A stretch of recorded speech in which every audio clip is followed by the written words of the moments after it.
Welcome to another reading from The Seeker's Journal by Om Prakash Gilmore. I hope you're enjoying the other readings. If this is the first one you're listening to, you can go back to our channel and look at the others. Remember to hit the subscribe button. Visit our website. Join us so that we can do these readings and ones like these well into the future. Welcome once again. Here we are once again, but this time we're only friends. We're starting off with journal entry number 32. I have strange dreams that are showing me the advancement of my spiritual growth and that I'm going to be on the right path. They also continually show me that my motor scooter, my car, all the things that I dreamed of as vehicles to move through this life are now gone. They have totally disappeared in my dreams. In the last one, I was looking for my scooter that I had parked somewhere. That didn't seem to matter, though. In the dream, I actually talked to a friend who is dead now about an institution that we were both part of. We were doing anti-racism workshops together and had similar religious backgrounds. The institution was very Eurocentric. We constantly had to struggle to be part of it. In the dream, we were watching the machinations of this institution as people were talking about how angry I was and how I was always complaining while being attacked. I shouted some to them about them setting up circumstances and then complaining when people got angry and rebelled against it. But they didn't hear me or didn't care. She just sat with me and laughed a little. She asked if I was still in the game. I thought about it and my past and said I wasn't. That is so true to life. That is what is happening in my life now. I cut my heart off from the institution long ago, and now I am cutting myself off from every part. I feel that this was a real visitation from this person, not just a dream. She was interested because the stress, all of the stress levels, actually caused her to die and caused me to have a couple of major illnesses that could have been caused, most likely were caused by that stress and could have caused my death. I think that her appearance came now because of my spiritual work and because I am in a phase where I am completely cutting off the institution in order to become my whole self. The rest of the dream that I won't go through here was showing me that I was bringing together my whole self with my earthly group identity as socks on my feet. And these socks became pure white when I put them on. In other words, my path is going to be one of bringing white light into the world now as I live to my full ability and as my whole self. Journal entry number 33. I have been listening to teachings on spirituality today. They seem to be repetitions of the same thing over and over said in different ways. I usually listen so I can have ways to convey these messages to others. I have had very strange dreams lately. They have been surreal. There is a different quality to them since I have been on this journey. It is as if I am really there, speaking with independent beings in a different world. It is hard to tell the difference between the interactions with these characters and the previous ones. They seem to be interested in my life. Don't you find it strange that characters in dreams would begin to try to obtain information on me and to learn about my character and to offer information based on my character? This is what is happening. It seems that someone or something has found me a person of interest and is trying to recruit me in the reshaping of the world for the better. I don't know exactly who they are. They could be parts of my own psyche or spiritual beings. Yet again, I see the two as reflections of the same thing. It actually feels that I have crossed into another dimension in these dreams and that the characters know and have some higher form of intelligence about such matters. Journal entry 34. I have been being taken to new places during my journeys. I don't even really know what to call them. I'm thinking of calling them shamanic journeys. Some are in dreams, some are in that twilight state that one often finds oneself in between waking and sleeping. The one thing that remains constantly is my connection with my guides. I have been practicing Ho'oponopono lately. Ho'oponopono is a Hawaiian spiritual practice where one cleanses one's thoughts and one's memories so that one can come into contact with the pure self or the original mind without being deceived by the ego or voices from the past. I have been doing this practice for the last 3 or 4 months with amazing outcomes. In my dreams, after practicing the night before, I find myself in the dreams cleaning up my house and sweeping everything clean. I find all of the chakras clean. I also find thoughts and memories arising that I have forgotten. The reason these thoughts arise while sitting and doing meditation as well as in dreams is because one is ready to observe them and to decide if they still want to hold on to them and let them shape their ideas of reality. So Ho'oponopono is like many practices. They use a different vocabulary, but most of the practices exist to bring one back to one's own original self. That is why spirit guides exist also.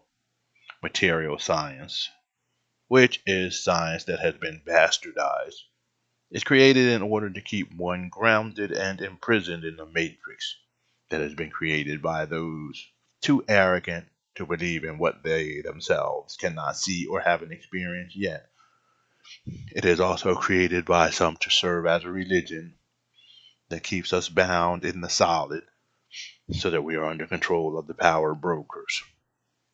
As long as we can't understand and see who we really are, we are full of fear for survival. Our vision is dulled. We can't see from the larger point of view. It is as if we have a vault full of gold and diamonds, but we are not allowed to see it. There's a picture of a dollar bill hidden in front of a safe behind the picture, and every time we think to look behind the painting, they focus on the picture of the dollar bill. When one breaks the hold of the material science and begins to learn the wisdom of the ages and to cleanse oneself, to listen to the voice of the one becomes all powerful and all knowing. It is normal for guides to come in to help one progress, because in the great scheme of things, that is what they are for. I speak with my guides at night. They are always around me. I always feel their presence and have access to them. For the first time, I am beginning to accept them fully because I, like most of this society, have been locked in the doubt brought about by material science. I can understand how people can follow thoughts and ideas that are just plain crazy with no basis on which to believe them.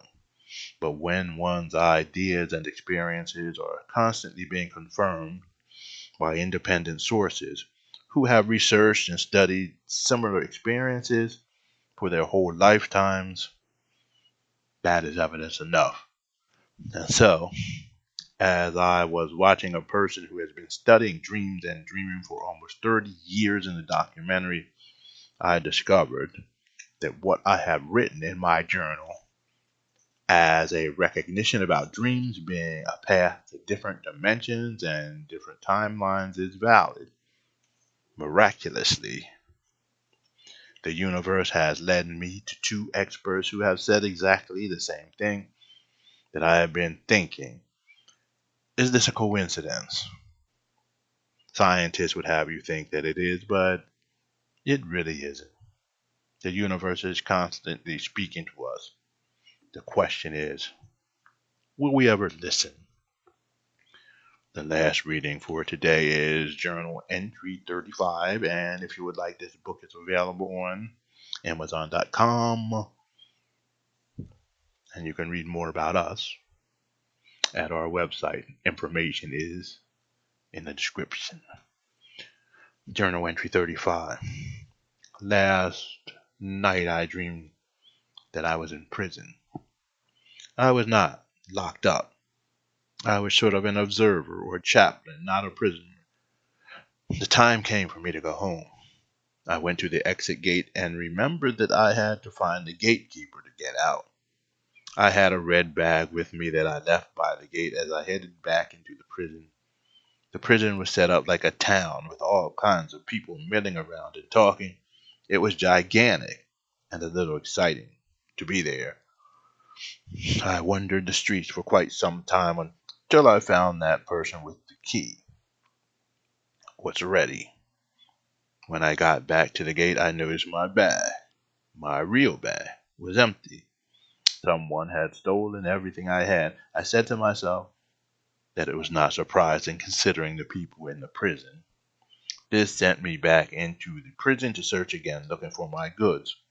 I was wandering around, thinking it might be good to stay there a while, just wondering when I remembered that I was supposed to be gone.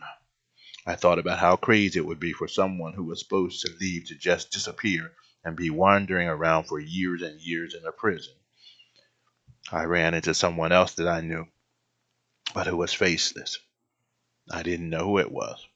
We began to head straight to the exit, as I heard a voice cajoling me to get out and reminding me that I needed to leave.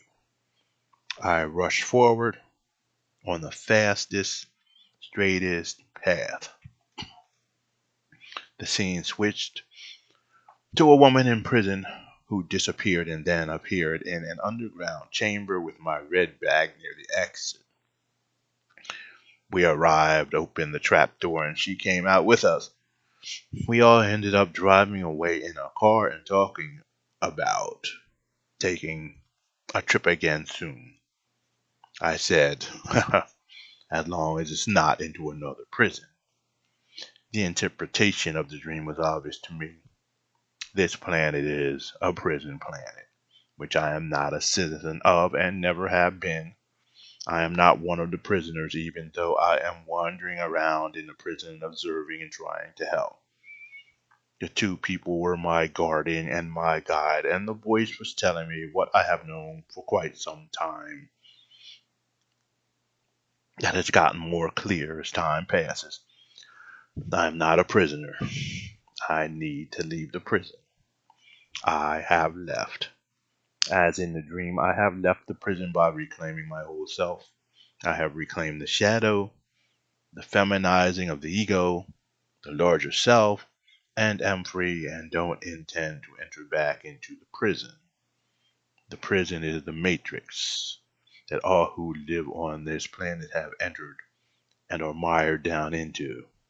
I have broken free and have finally said yes to leaving. I was never part of the collective psyche of this planet. I have known that since I was 5 years old. There is a saying that the kingdom of heaven is in the midst of you and within you, not coming from the clouds. Another said that people will be caught up in the midst of turmoil to meet the Son of Man in the air, and they will not suffer from the horrible circumstances created by the human family. These things are about what is taking place here and now on earth. Every time a person becomes awake, truly awake, they are taken out of the world system and will pass through the fire without being burned, because they will be the burning fire of passionate love.